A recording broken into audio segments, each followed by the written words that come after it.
और दुआ मांगता है, अल्हम्दुलिल्लाहि रब्बिल आलमीन पढ़ता है और कुल हु अल्लाहु अहद की सूरत पढ़कर फिर रुकू करता है, सजदा करता है।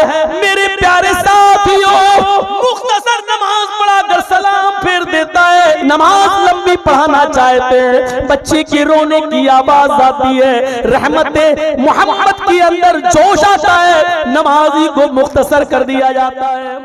ये कौन सा जज्बा था? जरा गौर करें इस रहमत के ऊपर भी कि आप नमाज पढ़ा रहे हैं, अल्लाहु अकबर, गैरिल मग़दूबि अलैहिम वलद्दाल्लीन। नबी के पीछे बड़े बड़े सहाबा नमाज पढ़ रहे हैं। नबी के जमाने में औरतें भी मस्जिद में आया करती थी, औरतें भी नबी के पीछे नमाज पढ़ रही हैं। अल्लाह के नबी ने इरादा किया मैं लंबी किरत करूं, और आपने सूरह बकरा शुरू कर दी। आप लंबी किरत करना चाहते हैं, आप लंबी नमाज पढ़ाना चाहते हैं। अलिफ लाम मीम ज़ालिकल किताबु ला रैब फीह हुदल लिल मुत्तकीन। आप लंबी नमाज की नियत किए हुए हैं। आपके सहाबा नबी के पीछे लंबी किरत सुनने के शौकीन हैं। वो चाहते हैं क़याम लंबा हो, वो चाहते हैं कि रुकू लंबा हो, वो चाहते हैं कि सजदा लंबा हो। नबी नियत किए बैठे हैं लंबी किरत करने का।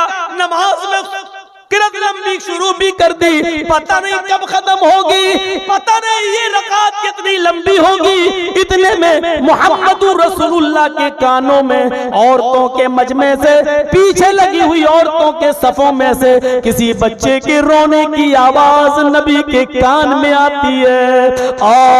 जैसे ही बच्चे के रोने की आवाज नबी के कान में गई, समझ गए ये बच्चा या तो भूख की वजह से रो रहा है या किसी तकलीफ की वजह से रो रहा है जो माँ अपने साथ लेके आई। अगर आज नमाज लंबी कर दी तो इस बच्चे के भूख में डिस्टर्ब होगी, इस बच्चे की माँ को भी बच्चे की तरफ दिमाग लगा रहेगा।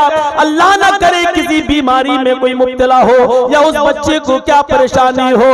वो रऊफुर रहीम, वो बिल मुमिनीन रऊफुर रहीम, वो मोमिनों पर रहमत बनकर आने वाला नबी लंबी किरत की नियत छोड़ देता है और उसी जगह पर कहता है अल्लाहु अकबर, और मुख्तसर सी तस्बीह पढ़ता है सुभान रब्बियल अज़ीम, समी अल्लाहु लिमन हमीदा। मुख्तसर सी दुआ पढ़ता है रब्बना वलकल हम्द, अल्लाहु अकबर कहकर सजदे में जाता है। मुख्तसर सी तस्बीह पढ़ता है सुभान रब्बियल आला, अल्लाहु अकबर कहकर उठता है। मुख्तसर सी तस्बीह पढ़ता है रब्बिग़फिरली रब्बिग़फिरली, फिर कहता है अल्लाहु अकबर। दूसरी रकात में खड़ा हो जाता है और दुआ मांगता है, अल्हम्दुलिल्लाहि रब्बिल आलमीन पढ़ता है और कुल हु अल्लाहु अहद की सूरत पढ़कर फिर रुकू करता है, सजदा करता है। मेरे प्यारे साथियों, मुख्तसर नमाज पढ़ाकर सलाम फेर देता है, अस्सलामु अलैकुम व रहमतुल्लाह, अस्सलामु अलैकुम व रहमतुल्लाह। मेरे प्यारे भाइयों, ये रसूल की रहमत थी। नमाज लंबी पढ़ाना चाहते हैं, बच्चे की रोने की आवाज आती है, रहमते मोहम्मद के अंदर जोश आता है, नमाजी को मुख्तसर कर दिया जाता है, सलाम फेरा जाता है और सलाम फेरने के बाद दर्श देते हैं और कहते हैं क्या है लोगों, अगर तुम में कोई किसी भी कौम का इमाम बनाया जाए, अगर तुम किसी की इमामत करो, नमाज पढ़ाने की ड्यूटी तुम्हें दे दी जाए तो याद रखना, अगर अकेले नमाज पढ़ना हो तो चाहे जितनी लंबी पढ़ना, चाहे जितनी दुआ मांगना, चाहे जितनी लंबी पढ़ना, लेकिन अगर तुम्हें नमाज पढ़ाने के लिए खड़ा कर दिया जाए तो तुम नमाज बहुत ही मुख्तसर पढ़ाना,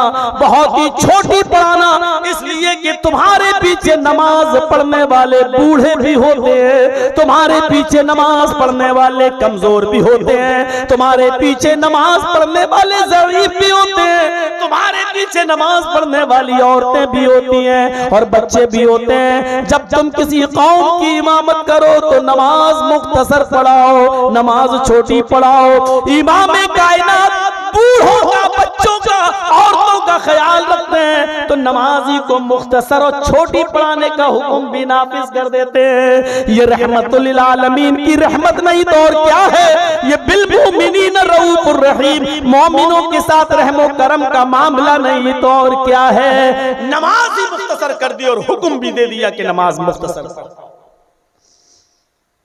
हाजी साहब को हदीस मालूम नहीं है, मौलाना साहब मस्जिद में है नहीं, हाजी साहब की तो आज चमक गई, लोगों ने कहा नमाज पढ़ाओ। हाजी साहब को हदीस मालूम नहीं है, जिंदगी में पहली बार नमाज पढ़ाने खड़ा कर दिया। अब हाजी साहब अपनी पूरी जिंदगी का इल्म नमाज में झोंक रहे हैं और मगरिब की नमाज में लगे सूरह यासीन पढ़ने। आज मौका है हाजी साहब को ये जताने का कि देखो हमें कितनी लंबी लंबी सूरतें याद हैं। मेरे भाइयों, इसीलिए कहा इल्म वालों को नमाज पढ़ाने के लिए आगे खड़ा करो। हाजियों के पास इल्म नहीं होता, वो सिर्फ एक रुकन अदा करके आया है हज का, वो आलिम नहीं है। नमाज किसी आलिम के पीछे पढ़ा करो जो नमाज के मसलों को जानता है। अगर आलिम का इंतजाम नहीं है तो इंतजाम करो। वो मस्जिदें बड़ी महरूम मानी जाती हैं जिन मस्जिदों के अंदर जाहिल इमामत करें और आलिमों को इमामत नसीब न हो, बल्कि बहुत सी जगह आलिमों को जाहिलों के पीछे नमाज पढ़ना पड़ती है। उलमा की कदर करो, अपनी मस्जिदों में कितना भी महंगा मिले लेकिन आलिम का इंतजाम करो ताकि वो तुम्हारी नमाजों को अच्छा पढ़ा सके, कुरान और हदीस की रोशनी में सही नमाजें पढ़ा सके। वरना जाहिलों के पीछे नमाज पढ़ोगे तो जानते हो वही हालत होगी जैसे एक दरिया के किनारे कुछ लोग मछली का शिकार कर रहे थे और मछली, नमाज का टाइम हो गया जोहर का, तो 4 लोग थे, कहने लगे चलो नमाज पढ़ लो। तो चारों जाहिल थे। तो कहा कि किबला कहां है? तो कहा किबला तो पता नहीं चल रहा, तो चलो इसी नदी को किबला बना लो। नदी की तरफ मुंह करके नमाज पढ़ने लगे। अब जाहिल है तो उसको नहीं मालूम, तो अब नदी को किबला बना लिया। अब एक उसमें इमाम बन गया, 3 मुक्तदी बन गए। इमाम ने कह दिया अल्लाहु अकबर, मुक्तदी ने भी कह दिया अल्लाहु अकबर। अब जोहर की नमाज में तो आहिस्ता तिलावत होती है मनी मन में, लेकिन चूंकि वो जाहिल ही थे तो क्या करें। अब वो इमाम साहब जोर से पढ़ना शुरू कर दिए, दिखा रहे हैं कि देखो मुझे याद है। अब पढ़ने लगे अल्हम्दुलिल्लाहि रब्बिल आलमीन अर्रहमानिर रहीम मालिकी यौमिद्दीन इय्याका नअबुदु व इय्याका नस्तईन इहदिनस सिरातल मुस कह पाए बस इहदिनस सिरातल नदी में देखा मछली उछली और फिर मछली गोता मार के फिर पानी में घुस गई नदी में। अब इमाम साहब बेचारे वो ऐसे देख इहदिनस सिरातल मुस, वही कह ले इहदिनस सिरातल दर दरिया खड़बड़ चीज। अरे ये दरिया में क्या खड़बड़ा रहा है? तो पीछे जो 3 लोग खड़े थे उनमें से एक ने कहा मछली होगी या कछुआ। इमाम साहब नमाज में बोला नहीं जाता, खुद बोल रहा है। अरे इमाम साहब नमाज में बोला नहीं जाता, अरे मछली होगी या कछुआ, इमाम साहब नमाज में बोला नहीं जाता। अब दूसरा जो बगल में था कोहनी मार के कहता चुप चुप तू क्यों बोल रहा है? जाहिलों को कौन बताए? अब जो दूसरा था वो कहता चुप चुप तू क्यों बोल रहा है, भाई नमाज में बोला नहीं जाता। तीसरा जो लास्ट में खड़ा था वो कहता अल्लाह तेरा लाख लाख शुक्र के मैं नहीं बोला।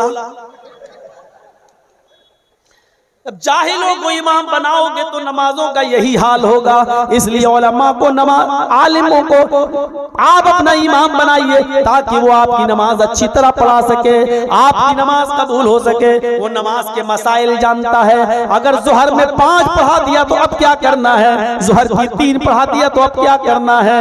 कोई रकात बीच में रुकू या एक सजदे की कमी रह गई और फिर वो खड़ा हो गया तो अब बाद में क्या करेगा? मेरे भाइयों अब क्या करना है, नमाज में भूल चूक तो किसी से भी हो सकती है। इसलिए उलमा को, नमाजियों को, आलिम को ही इमाम बनाइए। ये अल्लाह के नबी की रहमत है कि नबी अकरम सल्लल्लाहु अलैहि वसल्लम ने नमाज को मुख्तसर पढ़ाने का हुक्म दिया।